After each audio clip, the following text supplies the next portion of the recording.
Estou conversando com meu amigo jornalista Chico Lascala, ele que também comanda o Jornal em Foque, logo mais na sequência do Hora Geral. Estamos fazendo aqui uma análise, né? O Chico está fazendo uma análise com relação ao momento econômico. Nós estamos na época do Carnaval, tem muita gente que fala assim, deixa para depois, agora eu quero brincar, me divertir. Só que a gente não pode esquecer muito que, acabando a folia de Momo, Chico, nós entramos numa dura realidade que, se não me engano, já estamos vivendo com antecedência, né? Não dizem que o país começa a funcionar depois do Carnaval? Então, olha, vai começar a funcionar mesmo para valer, porque realmente a coisa não tá fácil, não. Mas me permita te fazer uma correção, Douglas. Vamos lá. Não sou eu que estou analisando, não. Nós estamos analisando sim. o cenário nacional. Mas você é o convidado, né? Claro. Muito você obrigado pela referência. Mas, de qualquer maneira, nós dois estamos fazendo uma análise deste momento dificílimo pelo qual o país passa.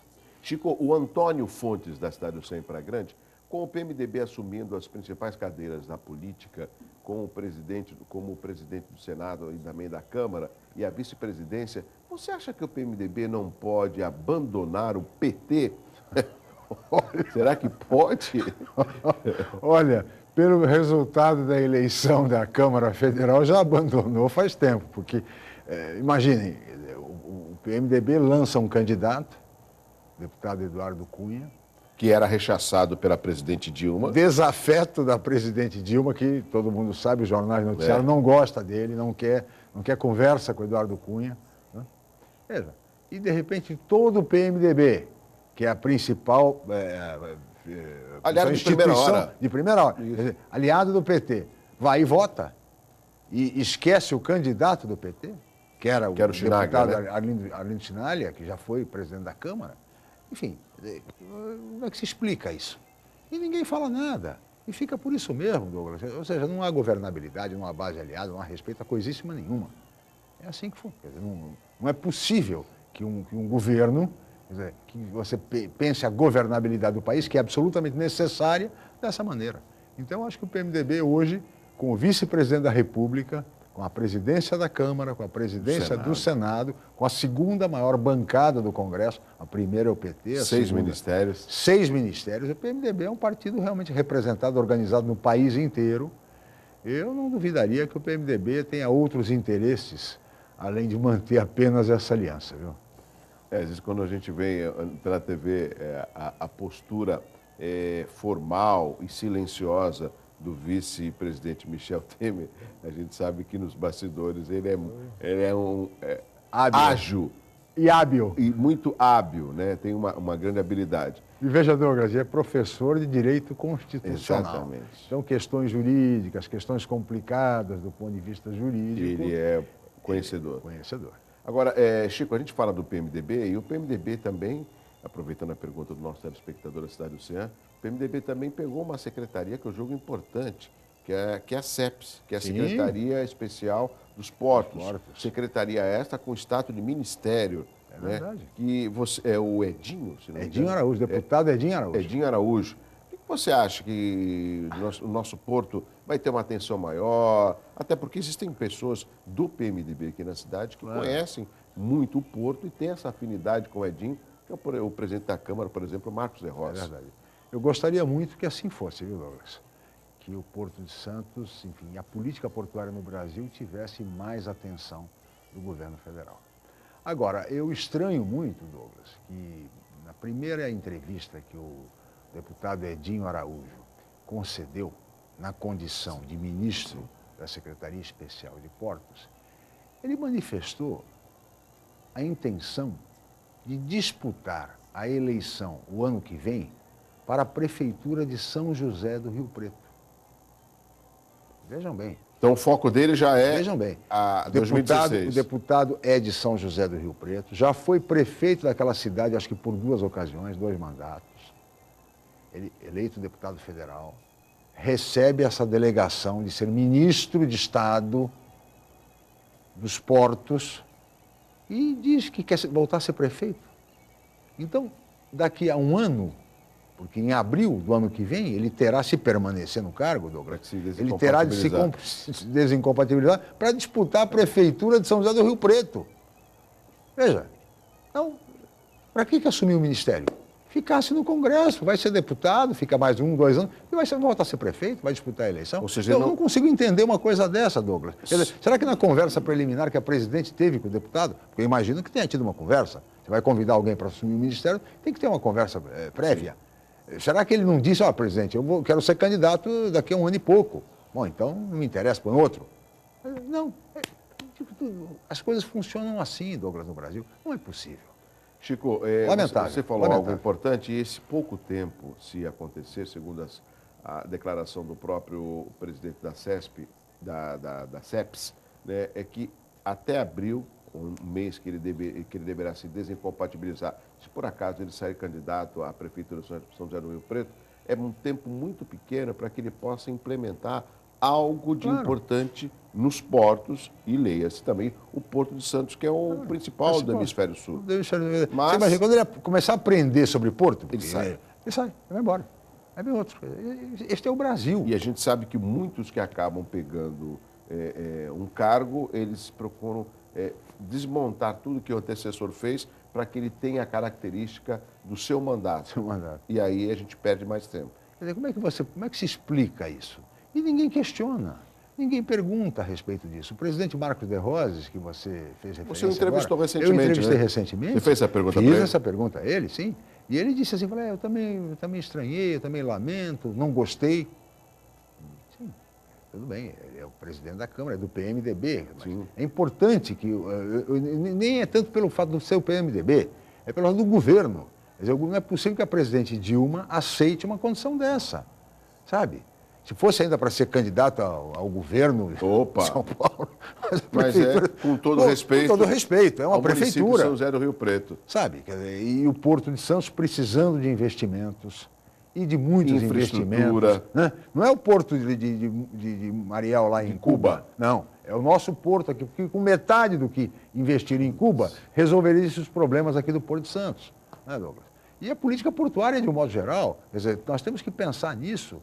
Isso é infraestrutura. São uma quarta parte do movimento brasileiro passa por aqui, do comércio exterior brasileiro, do PIB brasileiro. E o ministro vem aqui, estou aprendendo, está se assenhorando da situação portuária no Brasil. Quando ele estiver conhecido tudo, ele vai embora. Ou quase tudo, ele vai embora. Chico, o Ricardo Soares da Ponta da Praia, a compra média deixa eu ver aqui, a compra média de alimento de uma família por mês custa R$ 387. Cerca de 27% são de impostos. É assim que o PT quer acabar com a fome nesse país? Aproveitando a pergunta do nosso telespectador, é bom deixar bem claro que no governo Lula foi emblemático, Fome Zero, sim, que não prosperou. Não. Como também da Dilma na reeleição, ou melhor, na sua eleição, era craque, é possível vencer. E a gente não vê nenhum projeto nesse sentido. Nada. Você pode ver uma viatura colar, um projeto aqui, mas tudo tímido. Agora, com relação à alta dos impostos, principalmente na cesta básica, como sobreviver uma família de baixa renda? Pois é um salário mínimo de R$ 800. O DIESE, aquele departamento de estatística intersindical, quer dizer, um organismo com muita seriedade, né? O DIESE estabelece que o mínimo para uma família de 4 pessoas, o mínimo, família sobreviver dignamente, é da ordem de R$ 2.500, Douglas. Ou seja, o equivalente a 3 salários mínimos atuais. Então, não é possível as pessoas realmente sobreviverem dignamente com os alimentos sendo taxados dessa forma, sabe? Tudo, a batata, ovos, tomate, feijão, arroz, tudo subiu. E ninguém sabe, e aí começa a dizer, não, nós conseguimos eliminar a fome, conseguimos erradicar a fome. O que vale no Brasil hoje, Douglas, infelizmente, é o Bolsa Família. É isso que vale. O assistencialismo. O assistencialismo. É isso que vale, tudo é feito em função disso, né? E as coisas não podem ser assim.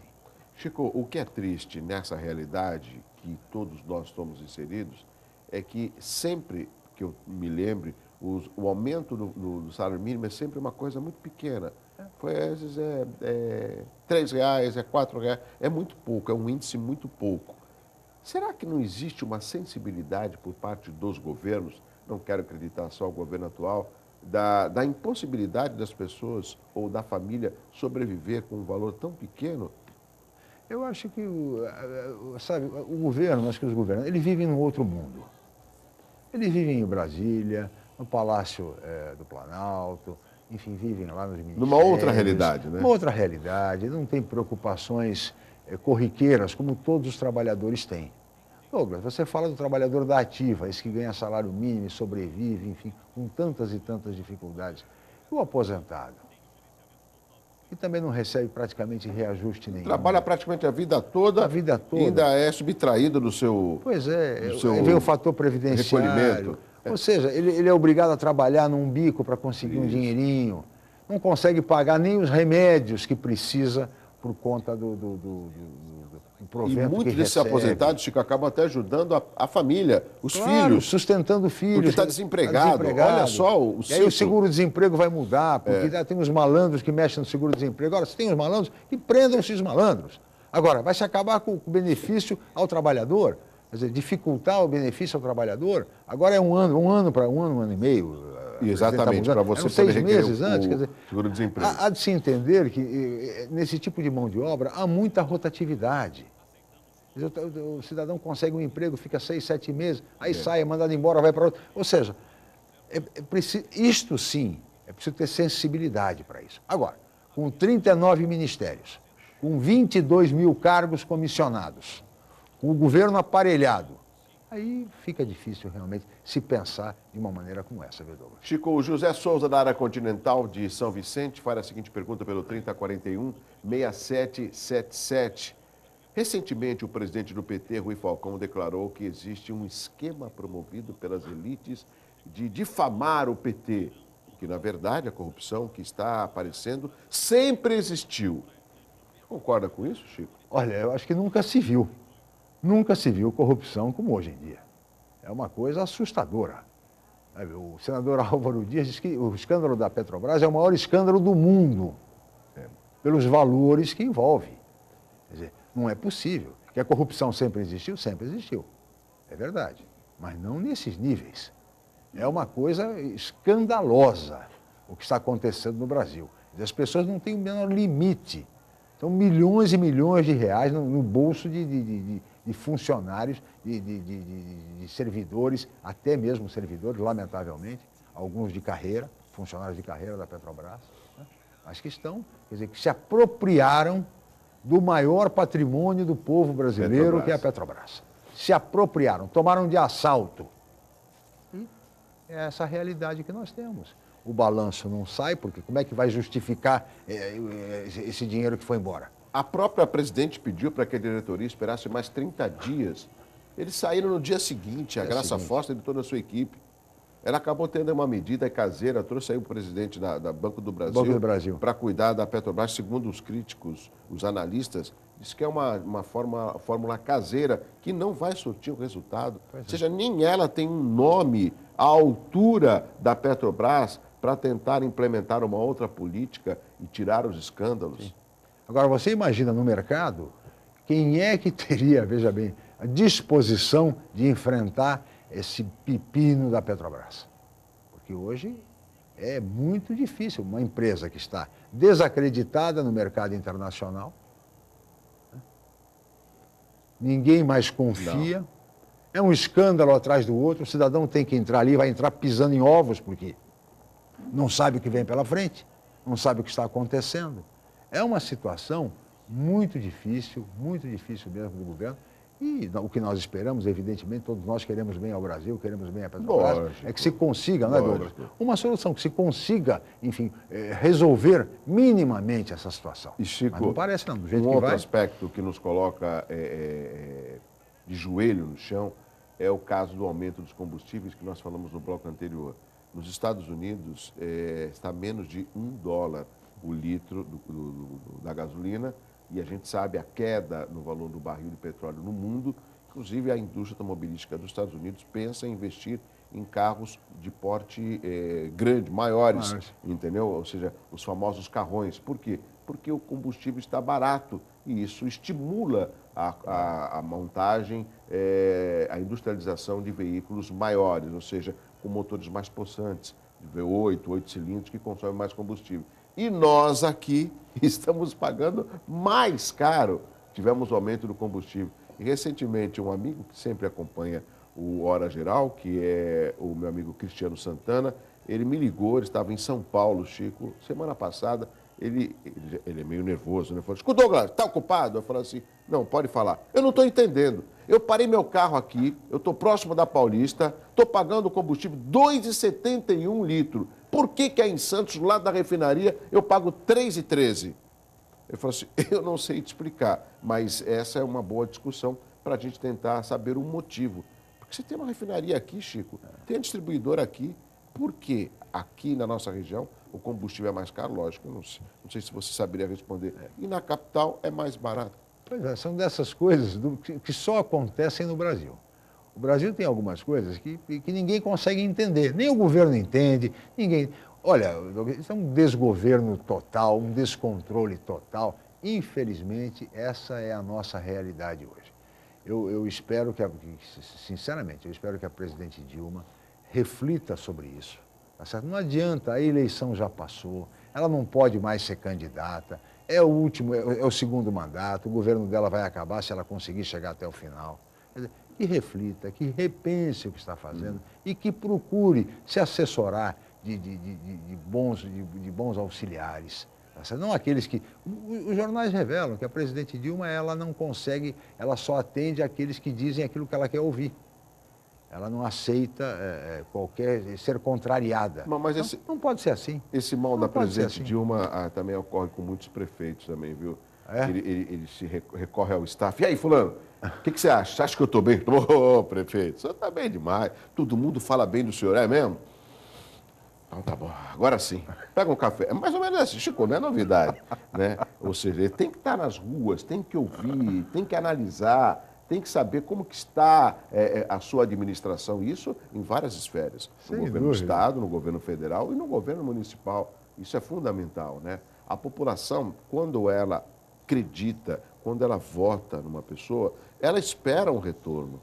Isso é o mais natural. Ninguém votou na Dilma, com todo respeito, porque ela é simpática. Não. Ninguém votou no Aécio porque ele é jovem, ele é bonito. Não. Votou por quê? Porque tinha um programa, tinha uma vontade de repente, mudar aquilo que estava com relação a Aécio. E com a Dilma, de continuar aquilo que o PT estava implantando.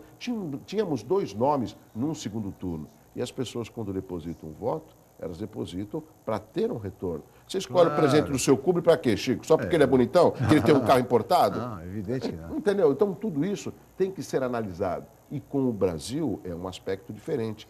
A gente fala de uma nação próspera. Saímos do título de país do terceiro mundo para um país emergente, Chico. A que preço? Que nós temos aí muitos gargalos no governo federal. Sem dúvida. A realidade é diferente em vários estados. Você vai no Maranhão, que é o estado mais pobre da nação. Você vai no Acre, entendeu? Você tem um grande número de analfabetos. Como crescer? E esse retrato, a população tem que ter esse conhecimento, tem que cobrar e precisamos fazer alguma coisa. Sem dúvida. Eu costumo dizer, viu, Douglas, que eu acho que enquanto o Brasil não estabelecer um pacto nacional em favor da educação, um pacto que leve pelo menos, Douglas, uma geração, 25 anos ao menos, um pacto nacional pela educação. Se assim não for, dificilmente nós vamos sair do patamar em que nos encontramos. Da mediocridade e o que é mais grave, Douglas, nós estamos no limiar da marginalidade. Isso preocupa. A violência cresce tanto no Brasil, os índices de criminalidade da mesma maneira, que nós estamos no limiar da marginalidade, especialmente a nossa juventude. Especialmente a nossa juventude. Então, ou este país começa a se preocupar seriamente com essas questões, sim, ou cada vez vai piorar mais. A educação, enfim, a segurança, a saúde, por consequência. Chico, eu peço mais uma vez sua licença. Vamos fazer um rápido intervalo. Na sequência tem a pergunta da Camila Silva do Gonzaga. Eu volto já depois do intervalo conversando com meu amigo Chico Lascala. Até já.